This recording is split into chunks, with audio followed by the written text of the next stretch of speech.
À la une également, un récit de voyage passionnant sur la Chine, loin, très loin des sentiers battus. Ce récit, il est signé Alexandre Trudeau. Merci d'être avec nous en direct de Montréal. À quand remonte, Alexandre Trudeau, votre passion, votre fascination pour ce grand pays qu'est la Chine ?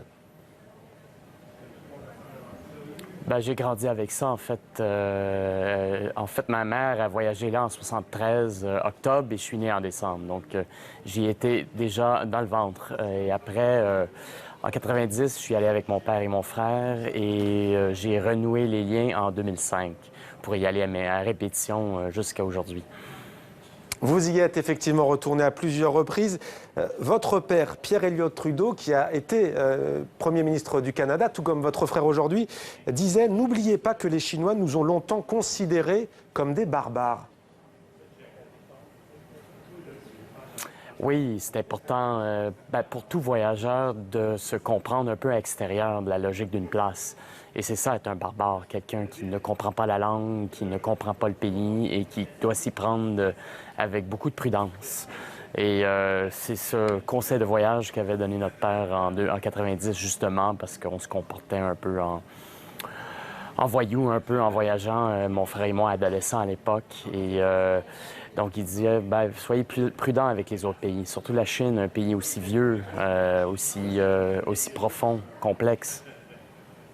En quoi est-il complexe, justement, vous qui avez voyagé à la fois dans les grandes mégalopoles, mais aussi dans les campagnes, dans des zones très reculées?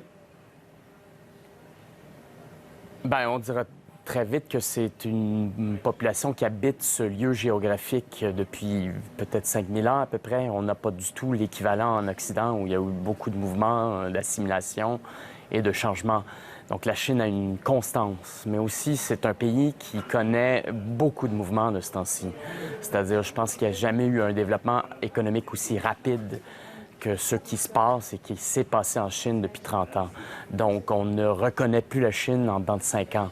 Dans mes voyages-là, de 90 à 2005, grand changement, mais de 2005 à aujourd'hui aussi, à chaque fois que j'y retourne, je trouve une Chine toute nouvelle, qui explore toutes sortes de concepts, la liberté, par exemple.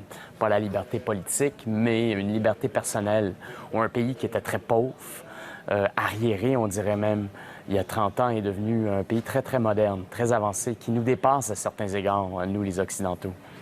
Et vous donnez la parole, Alexandre Trudeau, aux habitants, aux Chinois, des entrepreneurs, des artistes. Vous avez aussi rencontré des ouvriers, des avocats, des bouchers. Qu'est-ce que vous avez voulu nous transmettre à travers ce récit de voyage sur la Chine? Nous, journalistes, télévision, qui avons souvent une vision de ce pays peut-être biaisée par l'actualité. Oui, c'est vrai que nous analysons souvent la Chine à travers son système politique qui nous paraît très dur et qui l'est, franchement. Mais c'est une Chine qui se libère en même temps, pas sur le plan politique, mais sur le plan social, sur le plan économique. Les Chinois sont en train de se redéfinir comme personne. C'est une exploration de l'individu aussi, qui n'a pas eu beaucoup de place en Chine historiquement. Une Chine qui a toujours été densément peuplée et donc subie à des pressions démographiques intenses. Mais la Chine, maintenant, est de plus en plus riche, c'est-à-dire que les Chinois ont plus de choix à faire. Et ces choix sont de plus en plus intéressants. On voit la consommation, bien sûr, mais même sur le plan spirituel, il y a un éveil qui se fait en Chine, qui est fascinant. Donc, c'est le mouvement qui intéresse tous ceux qui voyagent en Chine. Alors, il est aussi question de confucianisme et de l'importance des enfants pour les Chinois. La transmission est très présente dans ce livre. Vous parlez chinois, au fait? Quelques mots? Un peu, mais pas beaucoup. Et est-ce que votre frère Justin Trudeau a lu votre livre ou pas encore, Alexandre Trudeau? Ah oui, il l'a lu avec passion. Il l'a lu avec passion. Il me l'a signalé dès qu'il l'a lu. Merci beaucoup, Alexandre Trudeau. Un livre à lire absolument si vous voulez découvrir la Chine autrement. Ça s'appelle En Chine, c'est aux éditions Paulsen. Merci beaucoup, Alexandre Trudeau.